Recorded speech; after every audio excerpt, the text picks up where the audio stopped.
బంగారం బయట మంచి వర్షం లోపల తినడానికి ఏం చేస్తున్నావు? వేడి పకోడా చేస్తా.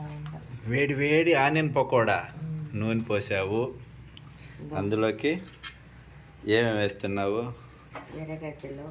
ఎర్రగడ్డలు, ఉల్లిపాయలు, పచ్చిమిర్చి, కరివేపాకు, అల్లం తురుము, సాల్ట్.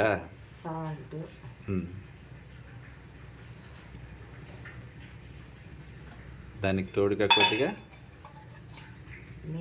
నెయ్యి కూడా. నెయ్యి కూడా యాడ్ చేస్తారు. నెయ్యి వేసి బాగా కలబెట్టుకోవాలనా?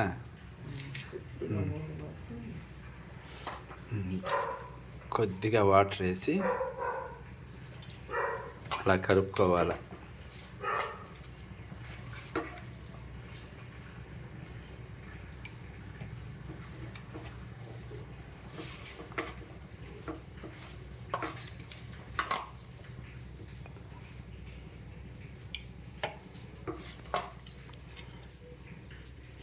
పకోడా కరకరలాడాలా తింటా ఉంటే. ఏమైనా ఈ పకోడాకి కాస్త పక్కన కూల్ డ్రింక్ కూడా ఉంటే బాగుంటుంది కదా. చాయ్ ఒకటేనా? నేను ఇంకా హాట్ డ్రింక్ కూడా ఇస్తావేమో అనుకున్నా. లైట్గా కాస్త ఇంకా బాగా కలుపు.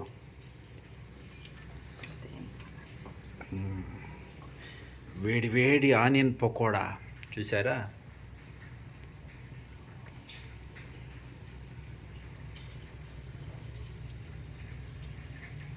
మా ఇంటి ఆనియన్ పకోడా.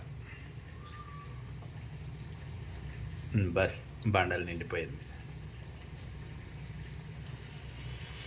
అబ్బా, చూస్తుంటేనే నోరు ఊరిపోతుంది.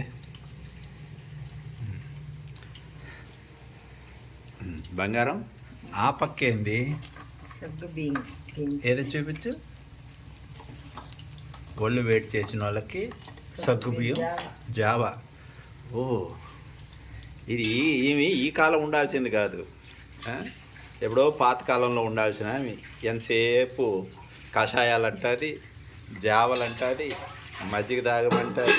ఏంటిది? ఏంటి నా పరిస్థితి? మీ ఇంట్లో అయితేనా తలనొప్పి వచ్చినా, జ్వరం వచ్చినా కషాయము, కడుపు నొప్పి వస్తే ఈ సగ్గుబియ్యం జావలు.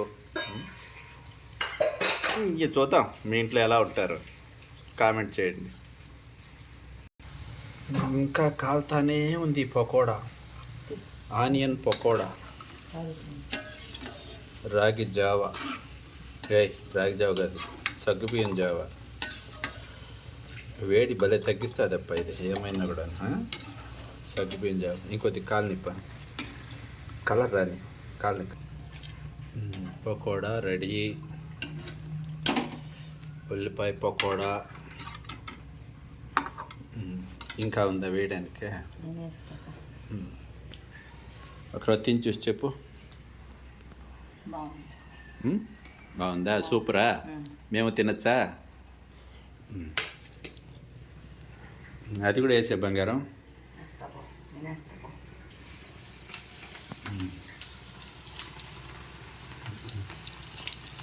సరసరక్క అయిపోతుంది ఇప్పుడు.